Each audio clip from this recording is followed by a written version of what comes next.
Ladies and gentlemen, welcome to another episode of Pocket Edition, and specifically another episode in our 7 days of Christmas coverage, which is basically a rapid-fire assortment of Pocket Edition episodes that are coming out over the holiday period that will see us to the end of the year. If you haven't already, be sure to check out our previous episodes in the series, Gamer Gift Ideas, our Pile of Shames, and we've got some more coming up, such as hopes and dreams for next year as well. But joining me today is a regular fixture on the Pocket Edition series who is here more often than not, Mark. How are you today, Mark? Yeah, I'm a fixture now. I'm part of the background. I'm just trying to make you happy, Mark. Yeah. Permanent co-host. That's technically what you are. But today, Mark, this episode, we are reflecting back on 2018, the current year that we occupy. News and industry stuff, trends, not so much games, but just bits and pieces that kind of immediately jump to memory that we think were influential or big happenings. Do you want to kick us off, Mark? Yeah, I'll kick us off. One that's fairly recent, but funny because it's just Sony not really understanding what's going on, as sometimes is the case. That they don't know the definition of the word classic when they did the PlayStation Classic. Can I tell you something really funny about that? Yeah. Take this with a pinch of salt because it was on YouTube and it was a YouTube title. I haven't even watched the video yet, but apparently the NES or the SNES Classic is actually playing the games better. The PlayStation Classic games better than what the PlayStation Classic does itself. Yeah. So somebody's obviously already ported them onto the SNES. Yeah, apparently I think it's Ridge Racer or something. It plays it better. So that's just mind-boggling. Like, obviously, or not obviously, but fun fact, the PlayStation Classic does use a free source emulator. I think it's the PSX or something like that. So that could be part of it. Like, Sony didn't even develop their own emulator, unlike Nintendo. So, yes. Yeah. But just quickly, like my thing of why they don't understand Classic. The NES and SNES minis, 20 games, say 18 of them are definitely classics. And things like that. I think you know where I'm going. Yeah. Like the games you remember, the games that were important to the industry and things like that. The PlayStation Classic, about 5 or 6 of those are probably classics or probably remembered on the PlayStation. And things like that, like Final Fantasy VII, Metal Gear Solid, Resident Evil, I think Twisted Metal's on it, and things like that. Then you've got like the original Tom Clancy Rainbow Six, which doesn't make much sense.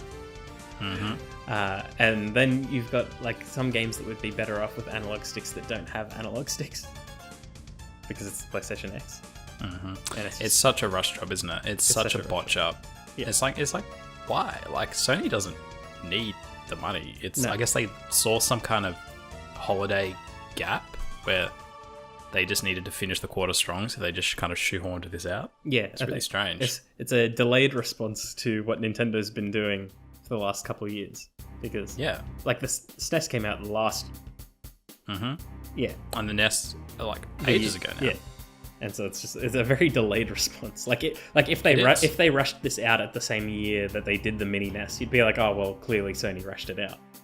But they've had 2 years. Yeah, it's been 2 years. Just doesn't make sense, does it? No, it's like, not at all.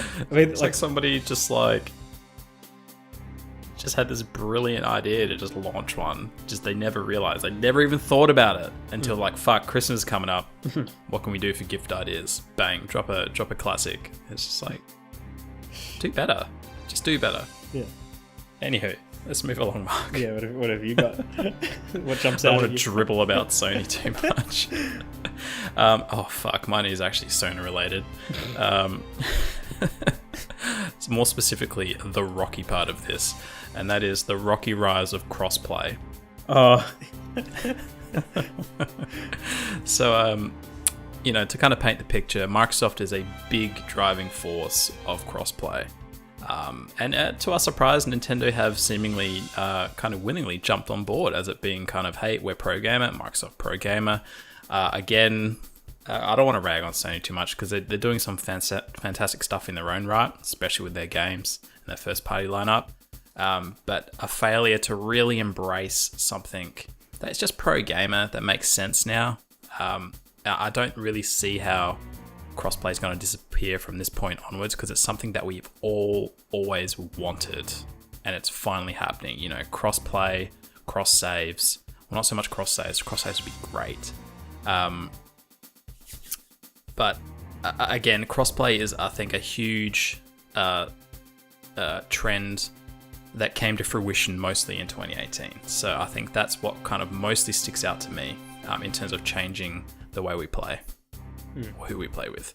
And it's just unfortunate that it's been a rocky rise of crossplay. But to Sony's credit, they are seemingly getting on board, even if it is reluctantly. Yeah, it was a weird couple of weeks when everyone was crying about them not putting Fortnite cross-platform, and then just randomly like, oh yeah, probably should. Well, it began as oh yeah, it's accidentally crossplay, and then it became with no, you can't do that, and now we're back to like you said, it's crossplay, we're doing it. Yeah.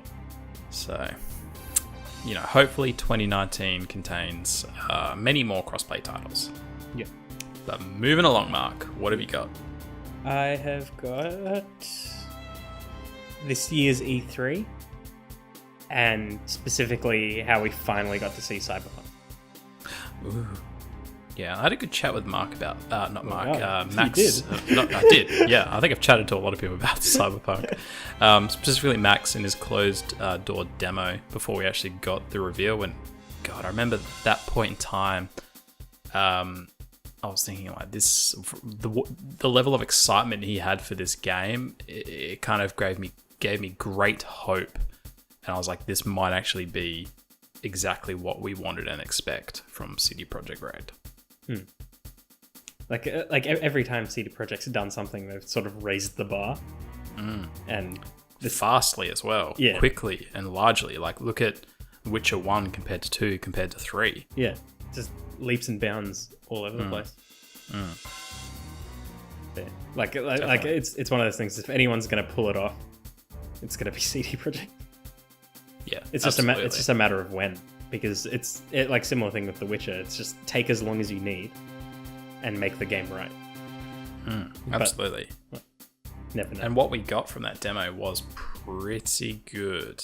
Pretty good. So I'm wondering if there's going to be like little drawbacks elsewhere, because like if they're doing that on the scale that you would imagine they're doing that in comparison to Witcher 3, like holy shit, this game's going to take a long time to get, to kind of mass produce that detail and scale. Anywho, moving along, Mark. This one's more of a negative. Well, it's a negative and a positive, I guess. But the rise of loot box legislation. As we all know, 2017 was basically bend me over and take my money. Here's loot boxes, tough titties. 2018 has been more of a public and legal pushback on loot box. If you want to kind of follow the loot box drama, you pretty much just have to go to our news playlist, because Count has covered that in detail. I think all of it, or every newscaster all of it, every single step, he's been on the loot box, pushing kind of awareness and just publicizing the legal action that has been underway in many countries. I think the UK, most recently, I think the US was investigating it. I think it was, is it Norway or Sweden? They were also looking into it as well. I think I've heard news of us, Mark, down under, we're apparently going to be reviewing it. Investigating currently. Yep.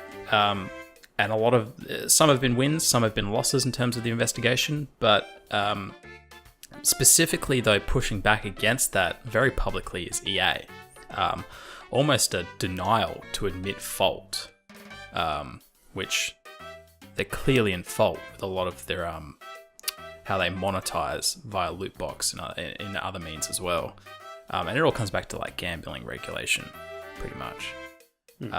But I think that's been another prominent story this year of, we had the rise of loot box, and now we're seemingly, hopefully going to see it taper off into something far more respectable for gamers and less intrusive. Don't want to beat a dead horse again, Mark, so let's move along. One that is funny, like it was funny to me, but annoying to some, was Puddlegate for Spider-Man. More in terms of people were somehow surprised that the final product doesn't look exactly like the original reveal. Games change. Yeah. Puddles come and puddles go. And we did a very messy episode on that a while back. We literally called it Puddlegate, with a shocked, crazed Spider-Man on the thumbnail. But yeah, you're right. Like, developers overreach, and they need to pull back their expectations. Like, we all have unrealistic expectations from time to time and overreach and have to readjust. Like, I think that's the visual representation of that. Yeah. It just seems to be like, it was like Puddlegate was just that visible defining moment where people just lost their shit. Yeah. It's like, what is wrong with you? Yeah, and it's just like, it was such a minor thing when you've got other games that change huge aspects, like Final Fantasy Ubisoft. 15. Ubisoft Final Fantasy 15 a couple of years back, completely different to what its original concepts were. I mean, completely different number to what it was originally going to be called. It was like the straw that broke the camel's back, and it's just puddles. Yeah. But people lost their shit. Yeah. Maybe it's because it was something just easily to point at, whereas other games it's kind of more over the entire game, like more overarching, like the entire game got a visual downgrade, but nobody can necessarily point out the exact pixels where the downgrade occurred. But Puddlegate was like, puddles, man. Yeah, but it's the puddles? It's also funny because like they were saying, the puddles, it's ruined it and things like that. But it seemed like the actual game engine and model of Spider-Man had been improved. Yeah. Yep. I loved the, I can't remember who it was, but somebody released an illustration. Oh, I think it was in the Spider-Man photo mode, and they added in puddles, with the photo mode. Yeah. That was great. Oh, yep. I love it. That was definitely the more humorous story from 2018. But let's move along, Mark. Yeah. This one is pretty interesting, I think, as well, because we spoke about this before it actually started occurring. We were talking about the drawbacks and issues with Steam as a digital distribution platform, and just as a choice for gamers, just to kind of bring us together collectively. So this is rise of competition against Steam. So more notably and immediately this year, obviously we've had the existing digital distribution services such as Origin and all that, but they're more built just to house those publishers' games. But this year we've seen Discord up the ante with their own digital distribution service, which I would recommend checking out. They've got some good titles on there. And if you pay the $4 a month subscription service for, I can't remember what it's called, I think it's called Discord Nitro, which comes with its own pros. But a big pro is that you also get a lot of these games free. There's a whole list of games that you can access for free if you're a Nitro subscriber for $4 a month. So check that out. Getting a little bit off topic, but also we saw more recently and strongly the rise of Epic Games' digital storefront as well, which was publicized all over the Game Awards, and offers better incentives for developers and publishers to distribute their games on that service in comparison to Steam. So we called it, the Steam competition is here. So that is a huge story from 2018 for me, and it's going to be very interesting to see how this plays out in 2019. Yeah, absolutely. The Epic Games story is interesting with the whole, I think it's 88% of profits go to developers and publishers, which is like awesome. Need that stuff. But they're securing exclusive. Yeah, and you get discounts, I believe. There's a form of discount that comes if you license their engine as well, in terms of maybe it's return on profit on the store or on the engine itself, come which way it is around. But, we all know Steam has, it's become a bit of for a while now, it's been a bit of a cesspool of just crap. It's turned into a bit of a clusterfuck in a lot of ways. Yeah. And they just haven't been. I mean, we get the Steam sales, which, they're great, right? Everybody loves it. I'm not bagging that, but the rest of the year, there's just this platform's just a little bit stagnant. It's not really done much to kind of entice people in. Like, we all use Discord now to chat. It's now got its own storefront. It has a really good voice app built into it. Steam is just not leading in a lot of areas. Yeah. So, I mean, and now they're having their digital storefront really cut into as well. Yeah. Well, it's like it wasn't until last month that we even had the Australian dollar as a system on Steam. Yeah. And even then, that's come with its own problems because it locks out games that developers don't list an Australian price for. It's just ridiculous, isn't it? So, like, why did it take so long? Why is it so buggy? I mean, we saw the writing on the wall, Mark, but it's going to be interesting to see how this unfolds next year, and specifically if Steam actually lifts their game. It's not too late. Like, they're still the market leader by a long way, so we're not putting them in a coffin yet, but if we get another year of Steam just being very complacent, doing a lot wrong and not enough in general, it's going to be very interesting to see how that unfolds. But moving along, Mark. Hit me up with your next one. Yeah, I think this might be my last one because I can't think of much more. But this is very recent. Capcom recently updated Street Fighter V. It happens all the time with fighting games. But they added in a new feature. And this new feature's had a lot of people up in arms. It's had me really disappointed in the company. It's in-game advertising. Oh, no. So what they did is, it doesn't advertise things that are outside the game. It's only advertising itself. So you can opt in or opt out of it, but if you opt in, you get bonus fight money, which is their in-game currency that you can earn and unlock characters and stages and costumes, things like that. So they try to incentivize you to opt in. But what it does is there are 3 things you can opt into. You can opt into load screen advertisements, stage advertisements, so it's in the background, or character advertisements, so it appears on your costume. And the load screen's not so annoying, but it is sort of in your face. It doesn't change the length of the load screen. Stage, sometimes you don't notice it. Characters is horrible. Yeah. So basically, at least it's optional. Yeah. So Ryu's iconic gloves. He's got this big Capcom Pro Tour logo on both of his gloves. A lot of characters have them on their foreheads or their chests. Guile, his American flag tattoos completely replaced by this logo for a competitive team. And stuff. It completely ruined their design. Some characters have belts now, things like that. But the worst part about it is that there's the character Dal Sim. He's got the yoga master with stretchy arms and wears a necklace of children's skulls because it's a reminder of this plague and things like that. And it's this sort of moral thing that he wears it to remind him of the tragedies of life. That has a logo on it. Wow. Yep. There we go. So they saw it as prime advertising space to put a logo on a children's skull. So interesting. Classy move, Capcom.